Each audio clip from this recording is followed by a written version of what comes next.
Oke, kembali lagi bersama saya Daeng Rumus. Kali ini saya sedang mengerjakan material frameless yang warna gold ya. Mungkin bagi pemula banyak yang kurang paham bagaimana struktur rangka atau model rangka yang perlu kita buat dalam pembuatan pintu bawah dapur ini ya. Maka saya akan spill cara-cara pembuatan rangka tutup dapur ini.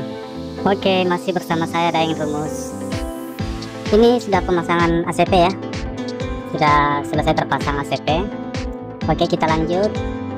Mungkin ada yang masih bingung ya bagi pemula itu, Bang, gimana cara pemasangan ACP-nya agar bisa masuk ya? Sebenarnya saya sudah menjelaskan tutorial atau cara-caranya ini di video sebelumnya ya. Cara perakitan daun pintu frameless-nya, lengkap cara pemasangan sel sendok dan ACP-nya itu sudah saya jelaskan beberapa bulan lalu ya. Jadi yang bagi pemula yang belum paham bisa nonton video saya yang ini.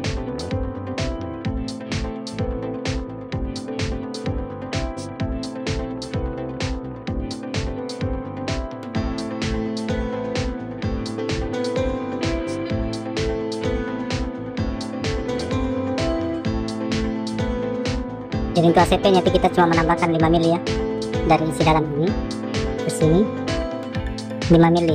Terus nanti kita bagi rata. Habis itu kita ganjal ACP di belakang ya. Kita ganjal ACP di belakang lalu kita silen.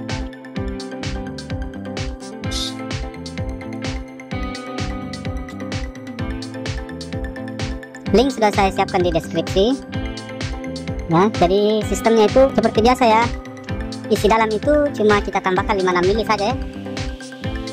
Pokoknya kalian nonton saja di video saya sebelumnya, pasti paham. Nah, terus yang kedua material laci. Material lacinya pun sudah saya jelaskan juga di beberapa tahun lalu. Bahkan saya sempat buat di videonya di beberapa bulan lalu lagi, video yang part 2, dimana saya menggunakan spandrel double ya. Spandrel double. Kenapa saya sering menggunakan spandrel double? Karena lebih simpel sebenarnya ya. Pengerjaan lebih cepat. Ini dia.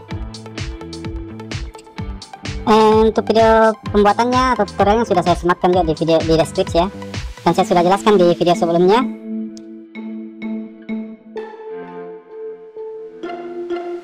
Sebenarnya sistem dan caranya itu sama ya, sama seperti yang sebelumnya, cuma perbedaan kan di frame depan ini. Yang biasanya saya menggunakan hollow tanduk, ini saya menggunakan frame kelas 128 ya. Kita kembali lagi ke pembahasan sebelumnya.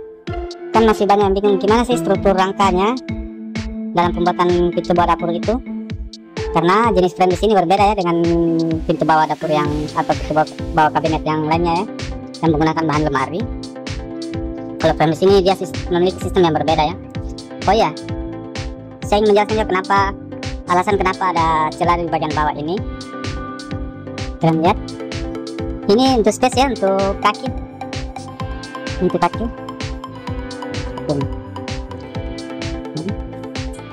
Jadi teman.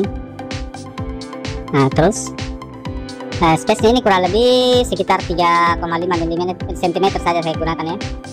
Saya membuat celah ini sekitar 3 cm saja. Kenapa? Jangan terlalu lebar, karena tampilannya kurang menarik. Oke. Nah, terus struktur rangkanya itu seperti ini. Karena ukurannya itu sekitar 81 kali 102,5 ukuran isi dalam ya. Maka saya mengambil ukuran dari arah mana? 81 itu dari sini ya, 81 sampai sudut sini, sudut pinggir ini. Maka rangka saya buat seperti ini ya. Jadi kenapa saya susun seperti ini model rangkanya, agar ini enggak bersentuhan ya ketika kita menarik laci. Pintu ini enggak kena ya. Ini. Jadi saya kombinasikan bahan hollow 1x2 dengan 1x1 segi ya.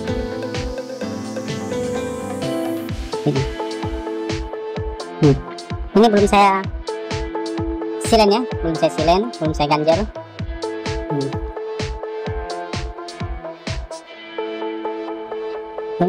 Ya sistemnya sama saja ya, sama kabinet-kabinet lain, cara pemasangannya sama. Jadi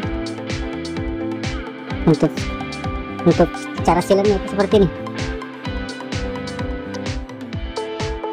Kita siapkan potongan ACP ya, kita selipkan ke sini, kita selip rata, habis itu kita tutup silen. Oke.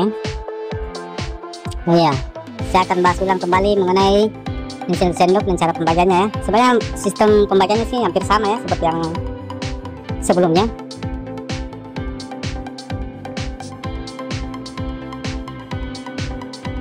Kalau bagian sudut itu kan saya sering menggunakan ensel full bungkuk yang sudut sanen full bungkuk ya. Jadi nanti kita akan lepas ini. Kenapa? Karena ada tabung gas yang tinggi itu yang akan kita dorong masuk ke dalam sini ya. Jadi tidak boleh ada penghalang seperti ini. Ini hanya sementara. Oke. Jadi yang tinggi ini saya menggunakan full bungkuk ya. Sedangkan yang di sini setengah bungkuk. Yang ini ensel lurus. Oke. Kalau untuk cara pembagiannya hampir sama yang sebelumnya ya. Isi dalam itu kita kurangi 2,5. Terus belum hasil akhir ya, kita kurangi lagi 3-5 mili untuk tes tengah ini. Habis itu kita bagi 2, ketemu sudah hasilnya. Dan perbedaan ensel sendok itu kan berbeda-beda ya. Dari ensel lurus full bungkuk sampai dengan setengah bungkuknya.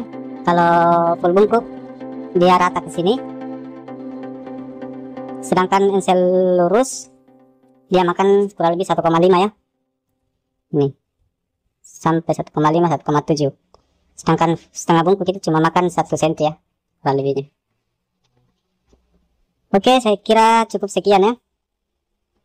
Kalau masih ada yang belum paham atau ingin bertanya mengenai frame list dan sebagainya, bisa komen di video ini. Dan setiap ada kesempatan insya Allah saya akan balas komentar kalian ya.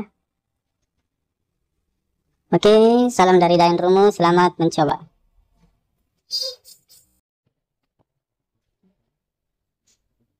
Oke, pemasangan sudah selesai.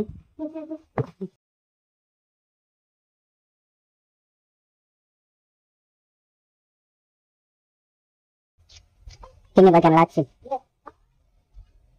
Ini bagian laci.